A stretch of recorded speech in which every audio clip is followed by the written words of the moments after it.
Hello and good morning, everybody.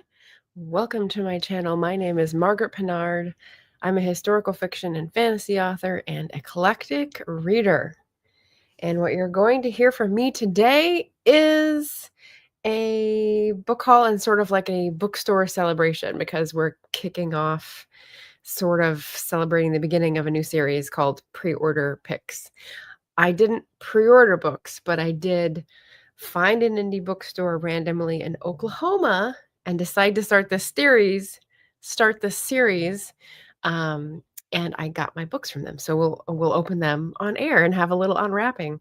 But for the rest of it, I started with this being a wrap up because it's Wednesday and I have 6 books to wrap up, 7, but then I realized I scheduled that for next Wednesday and then I wouldn't have anything for next Wednesday. So I had to keep to the schedule and not what I felt like doing. So I'm also a little low energy right now, still recovering from a very exciting beginning of September and a lot of driving, I guess, for a nice little trip up to British Columbia. So that is what I am up to and how I am feeling. How about you guys? Yeah, happy fall. Equinox is the beginning of the week. New moon, beginning of the week. Lots of things happening in the universe, of course. And I just came back from a fun trip with a friend, and it was nice. And the weather cooperated, so it was so nice. Let's see. We have some early birds, and I asked them if they were wondering about the orca on the thumbnail. Because again, I had it as a wrap up, and then I crossed it out, and I gave it a new theme. Greg says, if you've seen one flying orca, you've seen them all. Here's the thing. I was in Canva making my little sketches with the clip art, and they had a few that were totem poles, but they didn't have any art that looked like native Northwest art. And the totem poles were a little cartoony, and I just felt weird about putting that up as representing Northwest indigenous art. So I went with an orca because that is one of the things that they often put on the totems. And I got to see some of those both in the museum and in open air, and it was pretty cool. So they had ravens, they had eagles, they had bears, they had wolves, a lot of cool representations of animals carved in wood by the Salish, by the Haida, by the various tribes that live around there. And there were lots that I was exposed to. So that was a fun part of the trip. And then I put this in because I was looking at the books that I'm currently reading. I started 2 books recently with long introductions, like 38 pages. Not that long in an academic setting, but like that's a long introduction. And I don't know. Is it just me? Cat Paw, hello, says you'll like Time Shift then. The inciting incident happens between the intro and the first chapter. How can it happen in between? It's only half a page in the first chapter. I'm confused by this. So obviously there's some cool, like innovative things going on in that book. And yeah, another writer, I answered. And then Greg says, I skipped those the first time through. If I like the main book, I go back to the introduction as supplemental material. That's a good stance. I have done that with classics for sure, because it's always someone who assumes that you've read it before because it's 200 years old. And you're like, actually, no, don't spoil it for me, please. So yeah, I definitely have done that for Victober. But other books, usually the introduction is about the author or the theme, and it doesn't contain spoilers. And it's not usually that long. Greg also says, if I've already read and liked the book, I'll read the introduction. All right, all right. Anita is here. Hello, hello. Greg says, today's mood is persnickety. Persnickety. That's kind of like a trickster mode, right? I love the fact that in the UK, this word's meaning is assigned to the word pernickety, which we don't use. So somehow the S was added coming over the ocean. Funny. Oh my gosh. No, I said 6 and then I said 7. So yeah. Anita says, my brain is fried, but the new book is with the editor. Ooh, congratulations. Way to go. Hi, Emma. Good morning. Good evening over where you are. Are you also feeling pernickety? Okay. So let's get on with the first part, which is the pre-order picks. and then we'll dive into the book haul and all the fun bookstores that I visited. So this is trying to be a celebration of indie bookstores, helping them hit their bottom lines.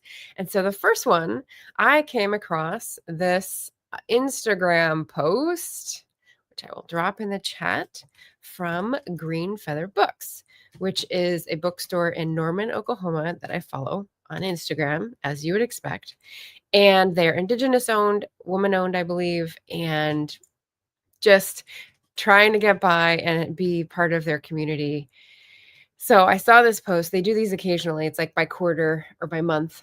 They have a post that says like their 1,600 is what they need to hit in terms of how many books on average to make their payments each month. And they say how many books they've sold. So, like, oh, they have a run of 4 bad months.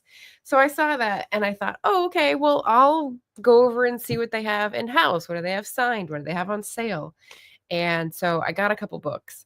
One was in house and one was needed to be ordered. So I thought I would go ahead and order that. That'd be fine. I did this on August 17 because I wanted to help with their seasonal slump. But after seeing no change in the order status online for a week, I called and I asked about the special order book, but they couldn't give me a better estimate. They're like, it could be tomorrow, it could be a week from now, we don't know. So that was difficult to plan around in terms of like sharing it on a live stream. So I waited 2 more weeks and thought, well, I have 10 days that I can allow, whatever. Waited 2 more weeks and then I called and left a voicemail because I thought, well, that's plenty of time for like a normal book. So if this is special order, like it might not get here for 2 months, then I can't wait around for that. I left a voicemail to cancel the special order book. There was no answer. 2 days later, I emailed the same thing, please cancel the special order book. And there was no reply to the email. Not then and not ever. And then the next day, I believe, is when the package of 2 books arrived. So I would say that there's some friction in the ordering and delivery process in terms of knowing how to predict when things will be there and also letting people know what the status is because it wasn't automated on the system. It still said delivery to be shipped, and they didn't get back to me by voicemail or by email. So that's a little disappointing, but I mean, it's a small business and they're trying to do a lot. So it's fine. I just wanted to be transparent about not feeling like enraptured by this process and how it started, but we're going to keep going because we love independent bookstores. And here's a cool thing. Where did I put it? There it is. Other side. Okay, so it came in this, but then they also like wrapped the 2 books in catalog paper, which I've never seen done before, but I thought was pretty brilliant. So if you don't know, like it's like catalogs, this is what catalogs look like for bookshops, right? They get these really big sometimes catalogs from publishers that say, buy these books, these are going to be the biggest this season, and they put in their orders or whatever. So I'm just going to quickly unwrap for a big dramatic presentation here the catalog paper. Oh, there's 2. I did it twice. There we go, just for fun. And then reveal the books that I got. So again, not pre-orders, but they looked really fun. So the first one is Mess. This was the special order book for whatever reason. Oh, and my name is on the packing or the sticker order. That's interesting. So here's that blurb. Oh, well, I'll just read the top thing. How about that? Marie Kondo meets the Real Housewives in this charming and perceptive story of a professional organizer to Hollywood's elite who learns to find love and acceptance amid the messiness of life. It's by Michael Chesler. Mess. And I think this is a year or 2 old. So it says a new book. Oh no, it's this year, copyright 2025, but they had a little trouble getting it. But I love the cover. I love the idea of a professional organizer. I looked into training to be certified as one of those because I love messing with people. I love sorting other people's messes. That was not a Freudian slip at all. But yeah, it just seemed neat and it will be like a fun romance. So I thought that was a good pick. And then this one, Mrs. McFeely's American by Claire R. McDougall. This is With a one-way ticket to Scotland, the story begins. The entire rural town of Loch Arbert is abuzz, this is fictional, because Hollywood director Steve McNaught is moving in. Putting 2 failed marriages, 3 sons, and a drinking problem behind him, he embarks on a quest for the uncomplicated life of his ancestors in the home of his distant relative, Mrs. McFeely. But from the start, the newcomer is eyed with suspicion, not least by local midwife Georgie. Drawing on his well-honed charm, Steve tries to woo her, and though there is spark, she sends him packing. Until she doesn't. Everything would be on track if Steve could only lose his tendency to see the world through a camera lens. If only the funny local characters, like the Tinkers on the Shore or the randy postmistress, weren't begging to be put on the screen. So this just sounds really funny. So yeah, like American Goes to Scotland.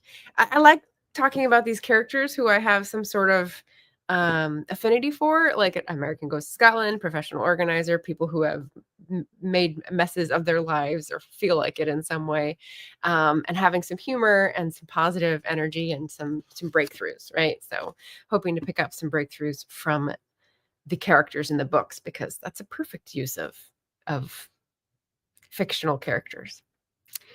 Let's see.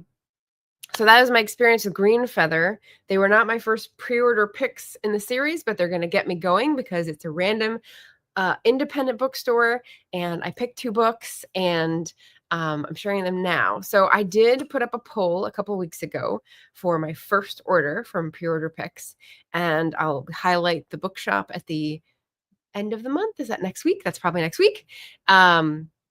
Next week. Nope. This is the one for September. So the next one will be available in October because they were October pre-orders. Got it. There's a leapfrog thing happening. I just need to keep reminding myself that. And yeah, so those are ordered, and I'll get to excitedly anticipate their arrival in October and then share them with you and the mystery bookstore that I ordered them from, which is kind of fun. So there we go. That is my first task. And then the second is the book haul. So I did just visit Vancouver, BC, and I'd never been there before.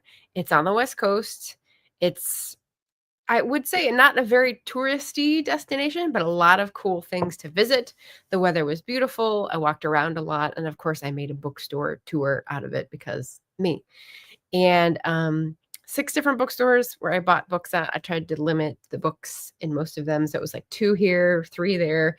And then the last one I went to, I took 6. So yeah, a little bit of a gluttonous book haul. But yeah, I posted a picture of the stack. I'm not going to try to balance it in front of the screen because that would probably damage something. But it's quite a hefty stack. So we're going to go through 18 books here.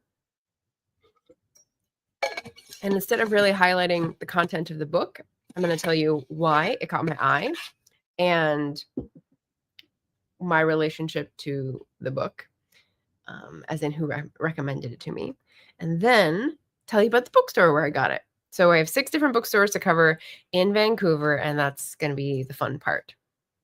So I'm going to go in the order of the ones that I visited. So the first one is in Little Italy, which is a little east of the center of town. And it's a sort of winding street that goes up a hill.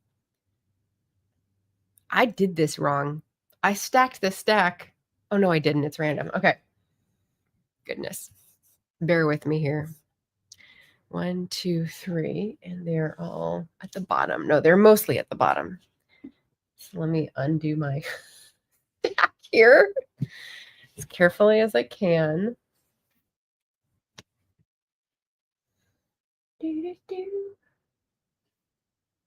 Just the bottom one.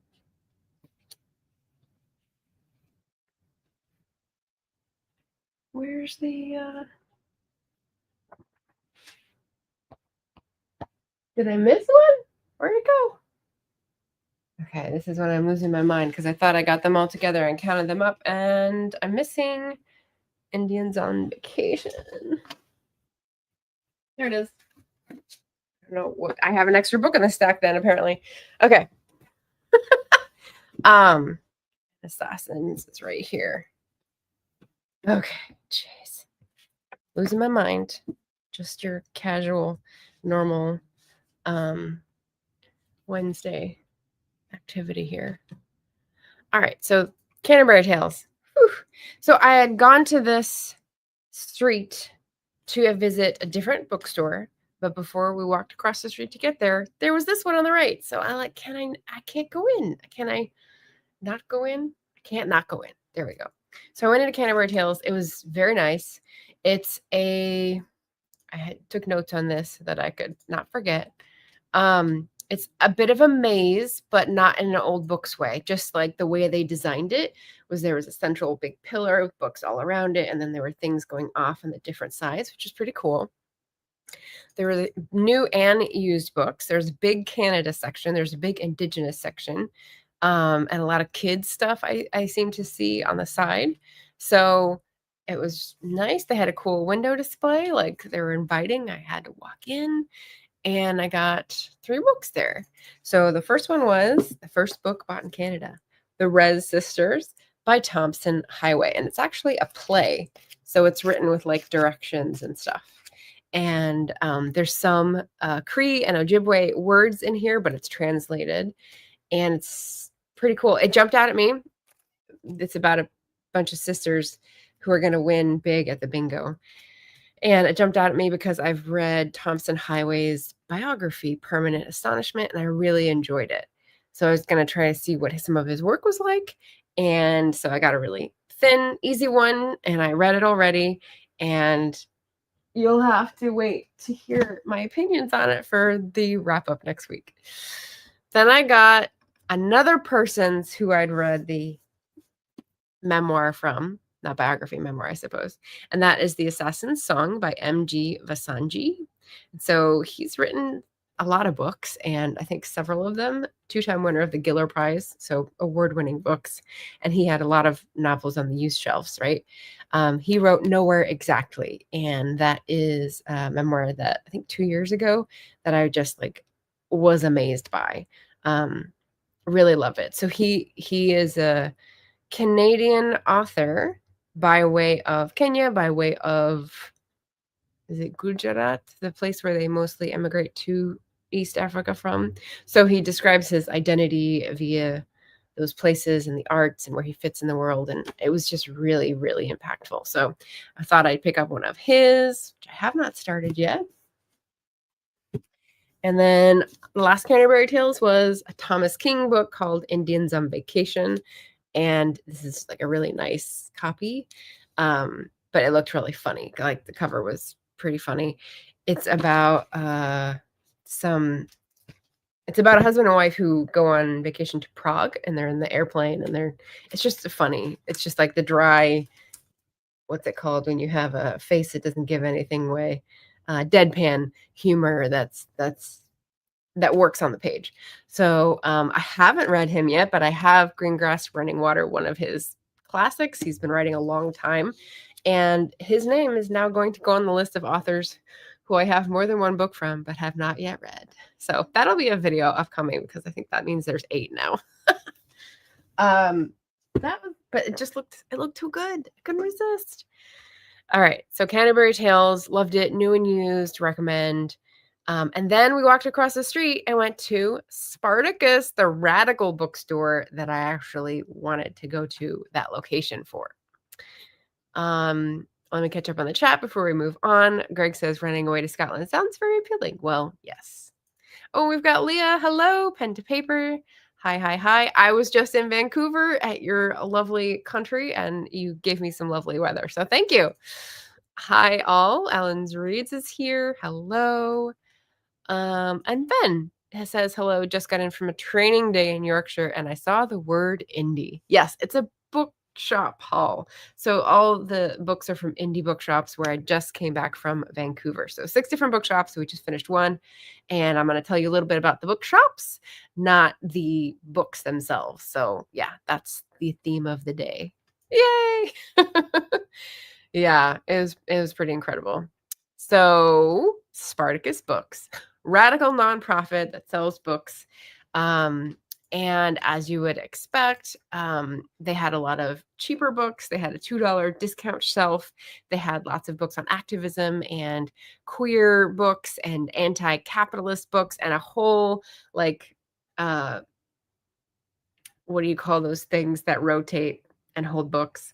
One of those plus a whole side of a shelf with zines, and so, like, my friend is really into zines, and that was really happy making.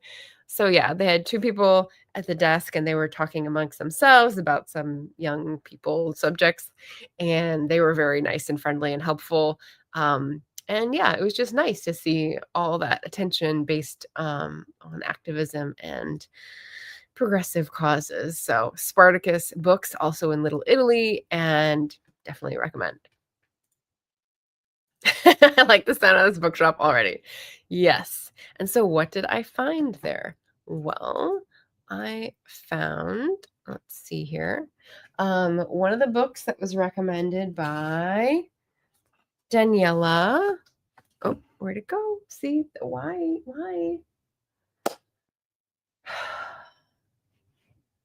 Okay, well, I'm gonna find it in the stack because I obviously just am not seeing it. Um, it was a roman russe. It's a French book, and it's by Emmanuel Carrière, who was in my head because Daniela loves this author and recommended a different one of his books because it was commenting on the political situation in France. And she did a whole great video on Carrière and his works and why she likes his writing. And so I think I'd seen this book before, but I didn't like understand or make the connection. So I was excited to see a cheaper copy and picked it up. So it is in French, and the first page is a recounting of a dream where he's having sex with someone and someone else is looking and they're on a moving train. So I was like, what? So I put it back down, but we'll pick it back up eventually and see what it has to say about politics in France, or what Daniela was mentioning. All right, the next one I have started and I'm, well into. I saw a bunch of climate books at the end of my visit to Spartacus, and like you couldn't pull me away from that section. So this is one of the finds. It's called The Draw of the Sea by Wool Menmure, I guess is how you would say it. And obviously a cover by, I mean, Ven, wouldn't you? I would you? So this is a book about people who interact with the sea and have made it part of their life's work or their traditions or in their family background, just like interesting things with like humans and the sea around Cornwall. And I don't know if he'll depart from Cornwall, but it seems like he pretty much sticks there. Um, he is based in Cornwall. He's been on BBC Radio 4, The Guardian, The Observer, and is co-creator of the Cornish Writing Centre. So it just sounded like a cool nature writing, and obviously, again, cover by, because look at the silver foil. The hardcover, which I found on Storygraph, was also very pretty, and like another color is added in there because it's not silver. But anyway, yeah, it's very interesting. We've talked about wrecking, which is apparently the word they use in the UK or in that area for beachcombing, which is what we use. We've talked about rock pooling and fishing a little bit. So I just love a nature book, and like the UK apparently seems to do them better in the style that I like than America. So sorry, creeping on your books, England and Wales and Scotland and Northern Ireland. But yeah, so I'm really enjoying that, and about quarter in. Another Climathon pick that I got from there was at least once every live stream. I don't want to disappoint y'all now.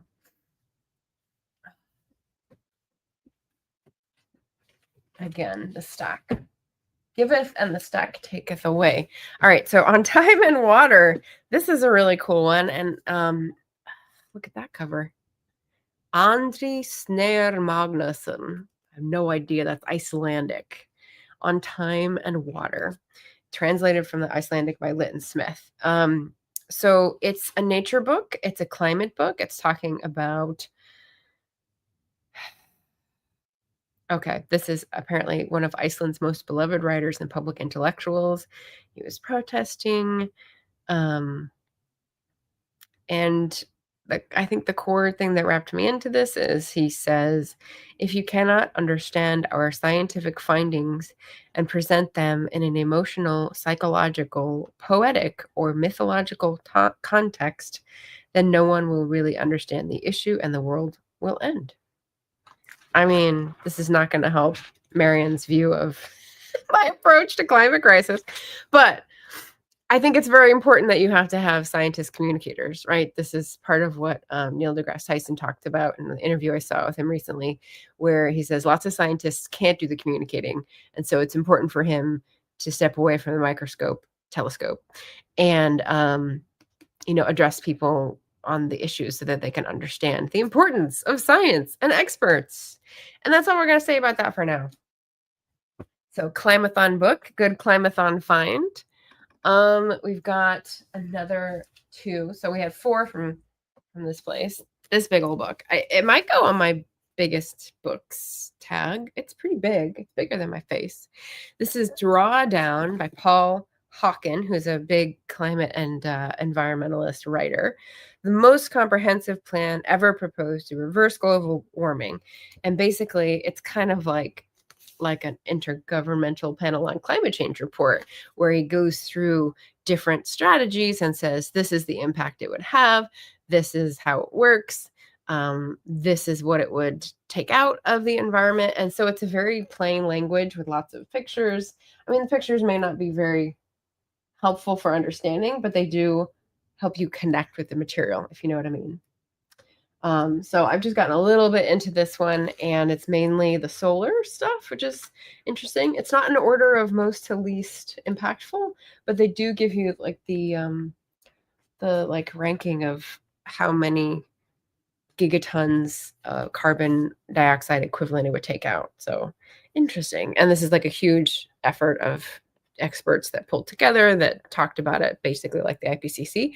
And I like this because I don't like not knowing what to do. And this type of book is like, here are all the ways, and you got to be able to connect to one of them, right? So there's like, I don't know, 100, who knows? And then overall ranking in terms of cost or gigatons or savings, etc. So that's been interesting, getting to know some more of the science. So the French book, The Draw of the Sea, On Time and Water, and Drawdown. All right, so that's what I got from Spartacus, the Radical Bookstore. Oh, boy. Yeah, see, Ven says, shiny. We like it. Yes, cover by. That was my only cover by in the 18 books. So Kappa says, love rock pooling. Yeah. He just finished that chapter that I read last night, and it was about 2 sort of people who have been coming for years and years and checking what's there, what's not there. And apparently this place in Cornwall was the site of like the biggest oil spill in the UK in like 1967, which I hadn't heard of, the Tory Harbor, something like that, the name of the ship. And the cleanup effort was actually probably more harmful because they put detergent, which is like kind of like a pesticide, to try to shore up the oil in the water, but it like killed all of the life in the rock pools. And so they're gradually seeing things come back. And yeah, it's pretty neat. Hi, Leslie, sneaking in a listen. Sneaky. Oh, Alan says Drawdown is good. Yeah, it came out in 2017, and I think it may have been edited once or twice since then, because that's like 8 years ago. But I think this is only like a 2019 edition. So again, just like with activism, just like with Agitation August, like it's weird being in the now of the last 6 months and like reading things where people thought it was bad before then, and you're just like, oh, what do we do now? Oh, Alan's got it. Not Harbor, Canyon. Torrey Canyon is the big oil spill in 1967. Yeah, so Draw of the Seas is a real neat kind of positive flag of like, here's what's coming back, and the barnacles and the corals, and it's neat to see a flourishing microenvironment when all this other stuff is still happening. All right, that's 2 down. Massive books. Okay, and if you're just coming in, these are bookshops, independent bookshops in Vancouver, Canada.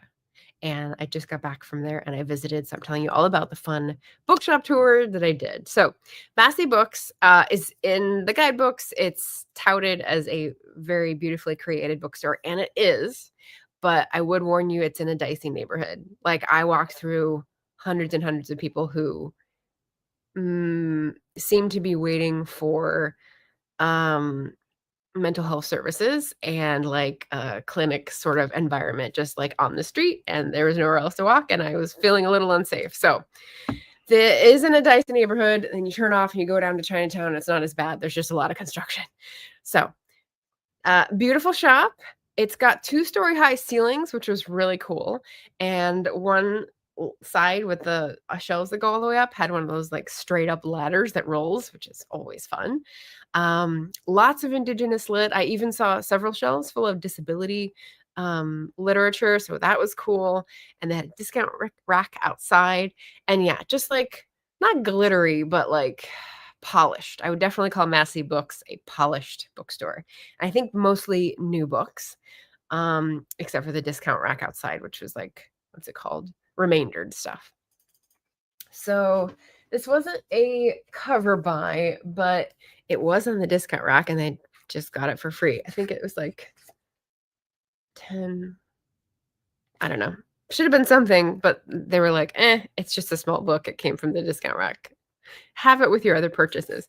It's called Savage Gods by Paul Kingsnorth, and I just really liked that name, Paul Kingsnorth. So I looked at it because it's a pretty cover. And here's the blurb. After moving with his wife and 2 children to a small holding in Ireland, Paul Kingsnorth expects to find contentment. It is the goal he has sought, to nest, to find home after years of rootlessness as an environmental activist and author. Instead, he finds that his tools as a writer are failing him, calling into question his foundational beliefs about language and setting him at odds with culture itself. So I just thought this would be really neat as like a writer, memoir, environmental person in Ireland, like so many elements, again, that I feel an affinity for. So I was excited to dive in. And, Harvard Bookstore says a sprawling meditation stuffed to the gills of poetry and literature, which means it might be a bit above my head because he's going to be a UK educated, dropping lots of references. That's fine. That's fine. Like Leslie was saying, it's okay if I don't get everything. At least I get something. So, also from Massey Books, I found this as a used book, which was on my wish list. This is an activist book. I don't know if it's Climathon, I suppose. It's called The Spirit Level: Why Equality is Better for Everyone by Richard Wilkinson and Kate Pickett. And I like the other cover better, but that's fine. I'm not sure what the spirit level title has to do with it, and I'm excited to read and learn because I feel like it's something kind of like spiritualism, and it will level itself out, like equality will eventually swing back and forth or whatever. So I'm excited to read this. It's like a comparative politics kind of approach. Why do we mistrust people more in the UK than the Japanese do? Why do Americans have higher rates of teenage pregnancy than the French? What makes the Swedish thinner than the Australians? The answer in each case, inequality. So years of research, hard evidence to show, why inequality is bad. And I'm reading another book that was just talking about inequality. So obviously evergreen topic, unfortunately, but that has been on my list to find. So that was great. Yeah. All right. So that's Massey. I'm going to come back to Iron Dog Books. So Iron Dog Books is a smallish bookstore. It is out on the fringe. It is not in the suburb where I was staying. It is not in the center. So it's far from the city center and it's a bit small. There's way more kid stuff. There's way more merch and puzzles and notebooks. And it's not like local artists. So I would say they are less tied to location and local connections. So it was more Canadian wide sort of merch, which is fine, but not as appealing to me. So I did find a couple books there. One of them I've already read. One of them was Rose House by Arkady Martine. And this called out to me because Arkady Martine wrote Memory Called Empire. and Desolation Called Peace, and one of those was really, really good. So I'd heard mixed reviews about this one. It's a novella that came out a couple years ago. And yeah, you'll have to wait to hear what my review is next week. But finish that one. Hardcover novella. Again, not my favorite, but that seems to be a new publishing option, which I'm not in favor of. Let's see. And then the other one there was the new book, The Cat Who Saved Books by Susuke Natsukawa, translated by Louise Heel Kawai. So this is like a classic by now. Let's see when it was written. It may have been first written a while ago and then only translated recently. Nope, 2017. English translation 2021. Okay, so this is the genre. When I asked at Iron Dog, I was like, do you have any of those like cozy cat Japanese translated? And to their credit, the bookseller was like, oh, I know what you mean. Like this? I was like, yes, but I've read that one. Like this? Yes, but I didn't like that one. Like this? And so we went through several. It's its own subgenre. But the thing is, it doesn't have its own shelf, right? It's going to be in translated. It's going to be in mystery. It's going to be in literature. It's kind of all over the place. So it was good that I had my Storygraph app and I could go through and check on my wish list. So this is one of the ones, and I hope it's good. I know one of these is a tearjerker. I don't think it's this one. So I'm just looking for like cozy, and this looks nice. So, and I can also use it for a translated challenge if I have one of those in the future. So that's fun. So that's Iron Dog. Iron Dog, they also had a good recommendation for ice cream, and we ended up taking it up the next day, which was great. Oh, and I'm thinking cozy translated. I probably got onto that subgenre trend because of Katya. So, yeah, thank you for all those translated recommendations. The next bookstore, number 5, is Wildfires. Let me just catch up on chat before we progress. Ven says, oh, I like the Rose House cover. Yeah. There's 2 different covers that are really different. The other one has like a more computer-looking rose-shaped object, and this is more the desert emphasized with like the crypto maze. Yeah, it's pretty cool. And then Ben says, I love The Cat Who Saved Books. I know. I think I'll like it if it's not the tearjerker one. Greg says, at some point, I'd like to hear you expound on why you don't like hardcovers. Oh, it's not hardcovers. It's the novellas. It's because it's a book that's like 150 pages, and they put it in hardcover, and then it's like $26. And I'm like, why am I spending $26 on 120 pages? So it's a cost argument, pretty much all of it. I think they're trying to pull more money out of us. That's all. Okay, Wildfires Bookshop. So this is not in the city center either, but it was in walkable distance of our suburb that we were staying in, which was New Westminster or New West. And it's a small bookshop, but I would say a mighty curation. They've got lots of queer-focused books. They've got several rows of like half height, and they had the full side shelves, and it's mostly like new, curated, beautiful books. And the person who was at the counter was very hands-off, which is another way to say she was reading her book, I assume, and like didn't look up until we went to check out. So it was very hands-off. If you don't like to talk to salespeople, Wildfires is your book store. So I found a couple here, which would be the 21 Things and Natalie Tan. Again, why?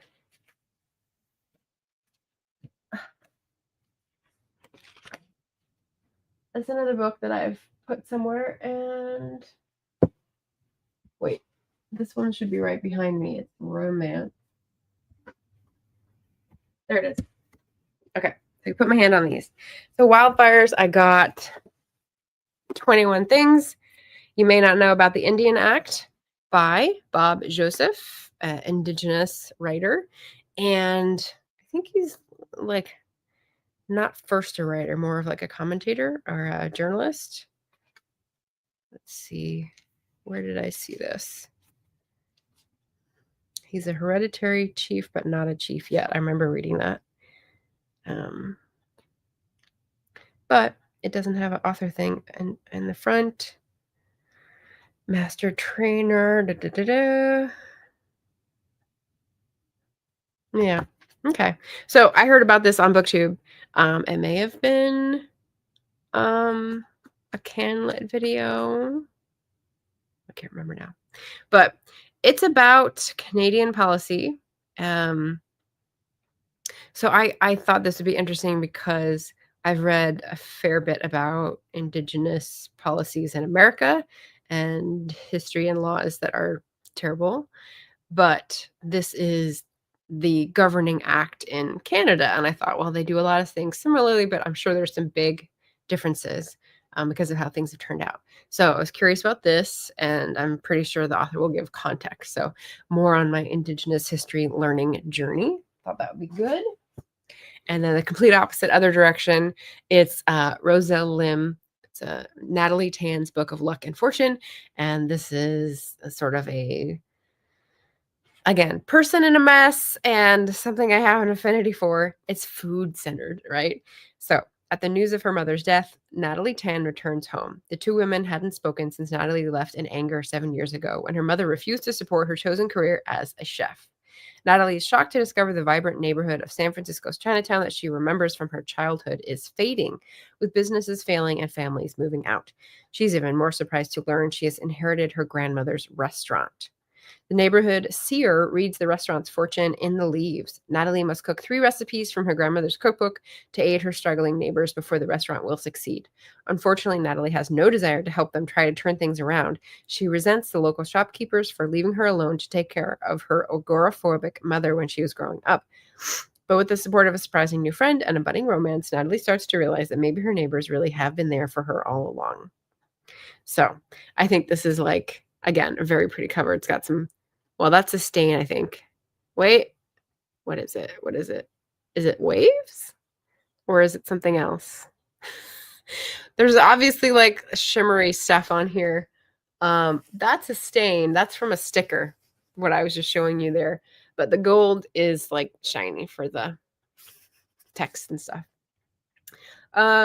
Yeah, and so it's a little bit magical realism. It's also like about connection and community and traditions keeping, and so that just really hit my not funny bone, reading bone. How about that? We can have reading bones, right?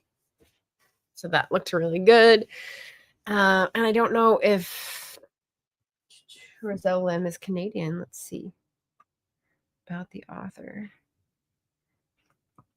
Filipino-Chinese writer living on the North Shore of Lake Erie. I think the North Shore of Lake Erie is Canada, right? Correct me if I'm wrong, Canadians. The North Shore of any of the Great Lakes, I would think, is Canada. But I haven't lived over there, so I don't know. Geography is a little shaky. Yeah, it's just a money thing, and Greg gives his thumbs up.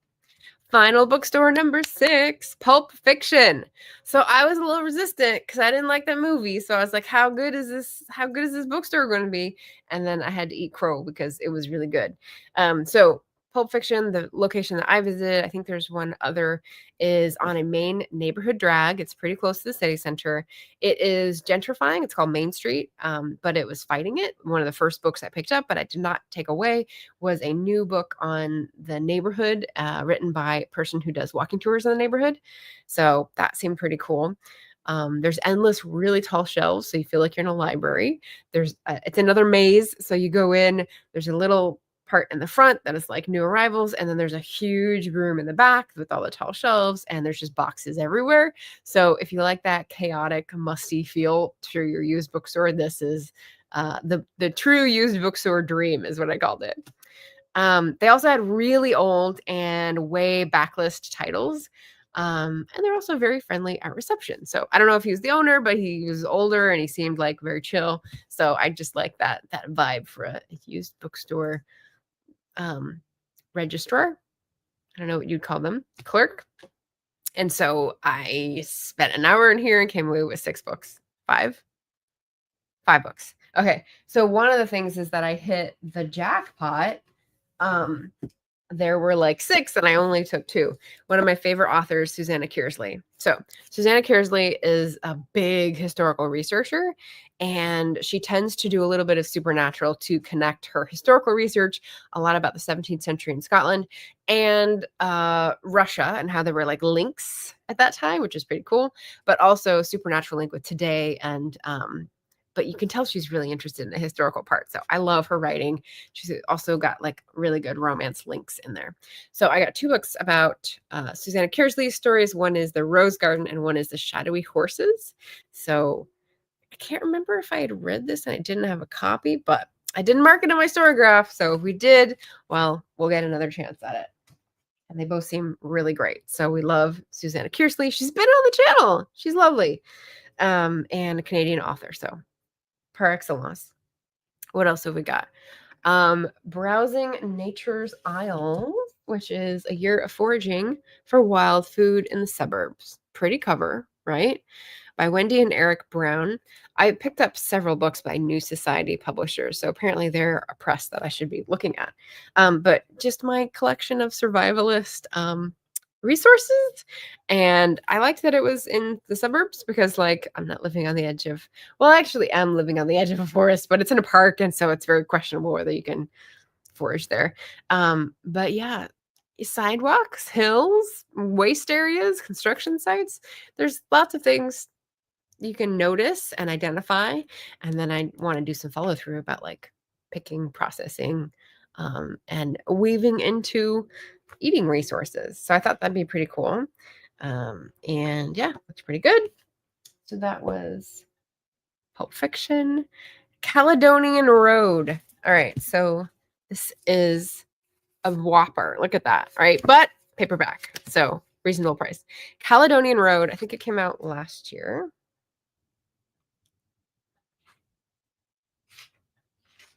Yeah, 2024 by Andrew O'Hagan, and he wrote Mayflies.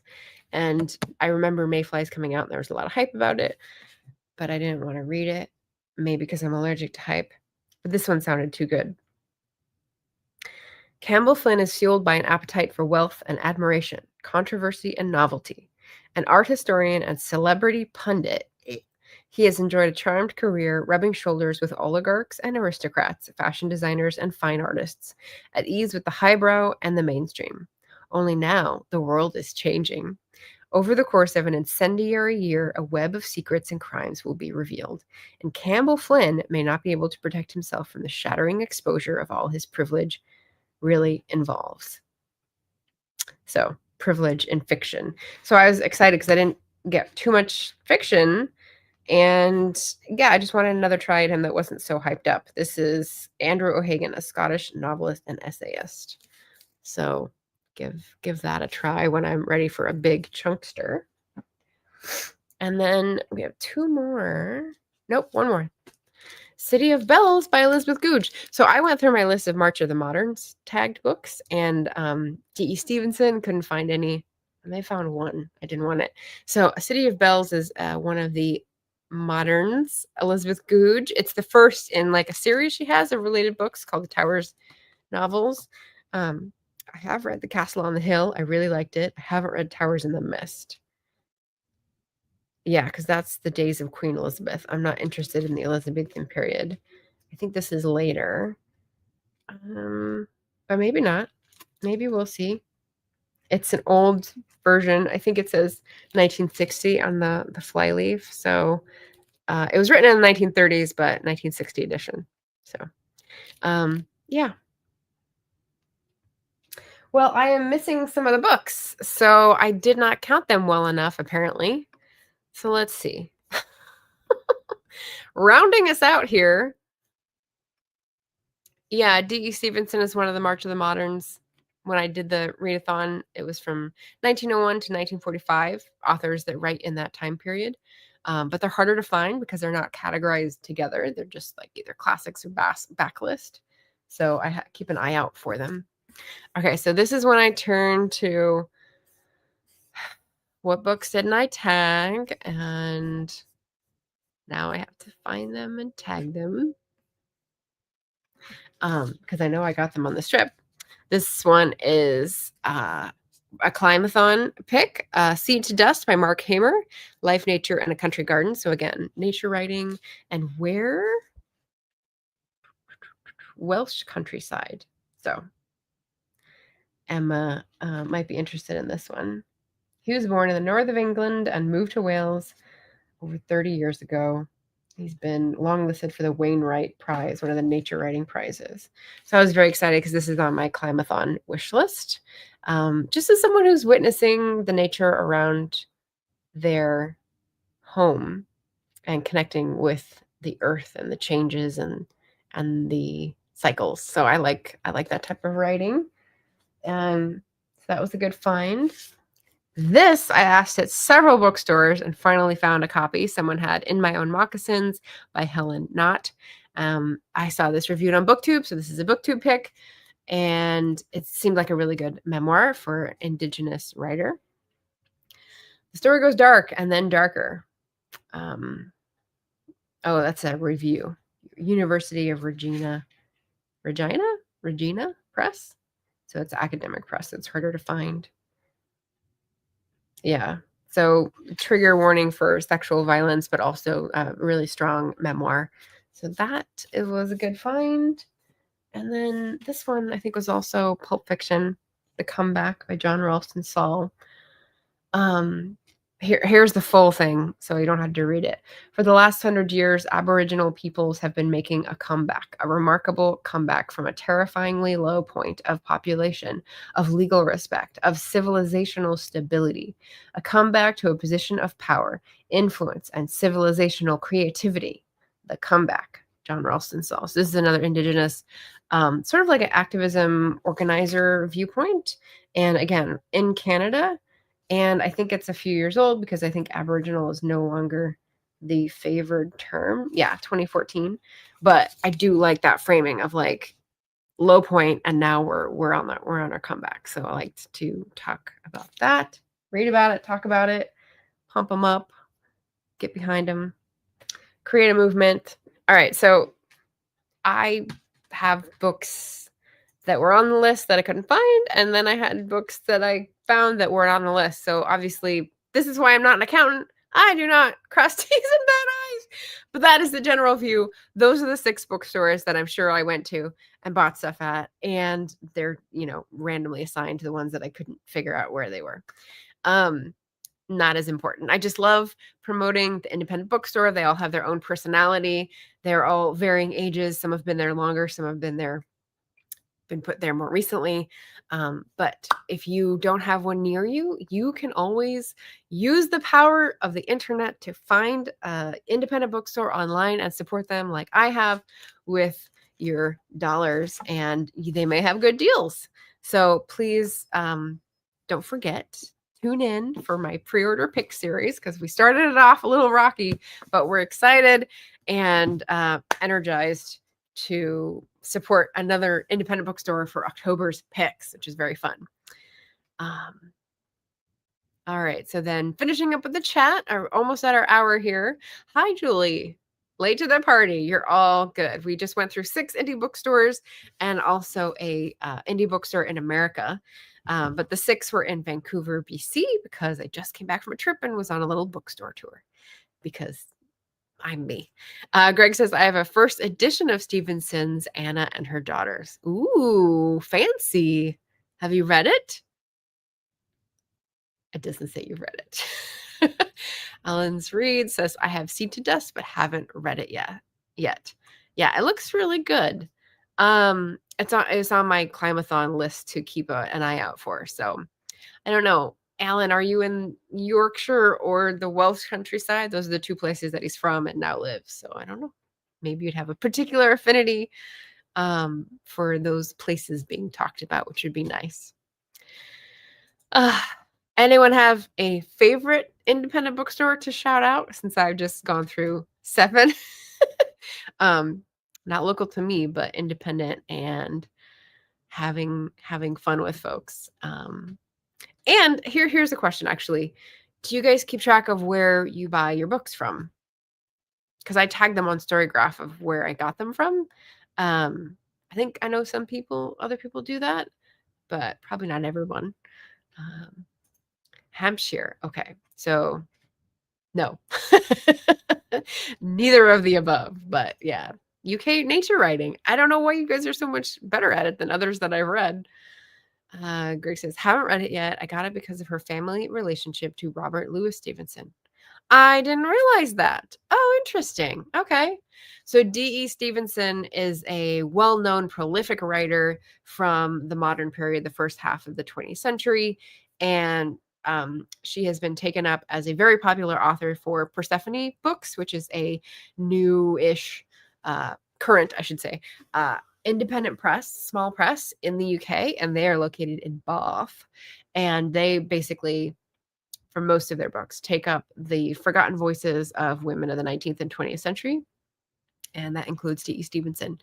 D.E. Stevenson came out in a Virago series, like in the 80s, maybe, but hasn't been picked up since then. So that's why Persephone Books sort of stepped in to reprint a lot of her books, which are really great.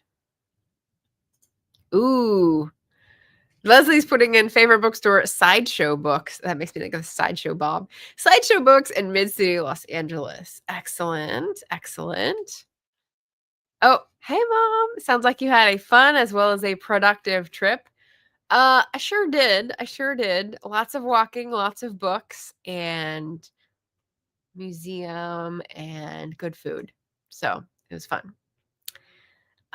Greg says, I think D.E. and R.L. Stevenson were first cousins. Interesting. So I know R.L. Stevenson died when he was pretty young, and I know he wrote around 1900 because I think I have something from 1901 that I just reshelved. So I think she lived a lot longer than he did. So maybe she was also younger, or maybe she just lived longer. Gotcha. Well, very cool. Feel free, if you're watching this on the replay, to drop your favorite independent bookstore in the comments, and maybe that will influence someone's choice for their next pre-order picks, or just supporting an indie bookstore in general. That would be great. All right, everyone. Thanks for tuning in and watching and commenting, sharing, and being lovely. Happy reading, and take care of yourselves, everybody.